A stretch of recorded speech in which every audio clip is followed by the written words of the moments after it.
नमस्कार, मी मयुरेश कोंडूर. तुम्हा सगळ्यांचं महाराष्ट्र देशामध्ये स्वागत. गणपतीच्या आगमनाला अवघे काही तास आता शिल्लक राहिलेले आहेत. उलट काउंटडाऊन सुरू झालेला आहे. परवा गणपती येणार आहेत 5 तारखेला, पण मुंबईचंही आणि महाराष्ट्राचंही लक्ष असतं ते लालबागच्या राजाकडे. आणि यंदा लालबागच्या राजाचं पहिलं दर्शन जे आहे, सगळ्यांचं लक्ष असतं मुंबईच्याही राजाकडे आणि त्याचंही थोड्याच वेळात पहिलं दर्शन आपल्याला पाहायला मिळणार. आणि ही थेट दृश्य येत आहेत, मुंबईच्या राजाची पहिली दृश्य.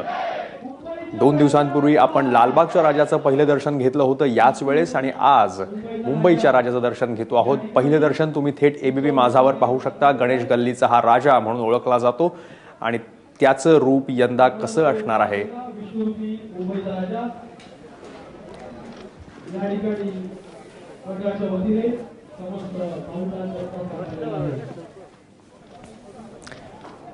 मुंबईच्या गणेशोत्सवाचं, सार्वजनिक गणेशोत्सवाचं वैशिष्ट्य म्हणजे इथल्या प्रचंड मोठ्या अशा उंच मूर्त्या, आणि यांचं दरवेळेस विसर्जनही होतं. त्यामुळं दरवेळेस नवी मूर्ती आकाराला येते, नवी रूप त्या गणपतीचं पाहायला मिळतं. आणि म्हणून यंदाच्या वर्षी कोणतं रूप असणार गणेश गल्लीच्या राजाचं, लालबागच्या राजाचं, असं प्रत्येकाचं एक कुतूहल असतं. आणि तेव्हा गणेश गल्लीच्या या मुंबईच्या राजाचं रूप यावेळेस असं आहे.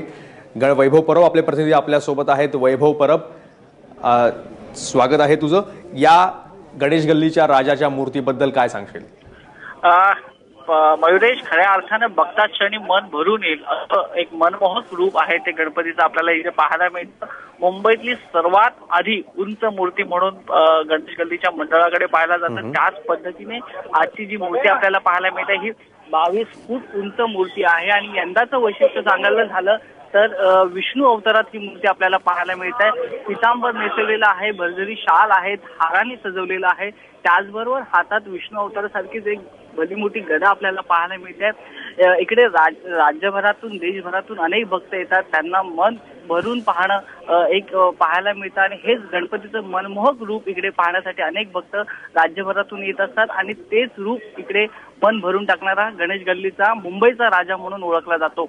मयुरेश, धन्यवाद वैभव, तुम्ही केलेल्या या मुंबईच्या राजाच्या वर्णनाबद्दल.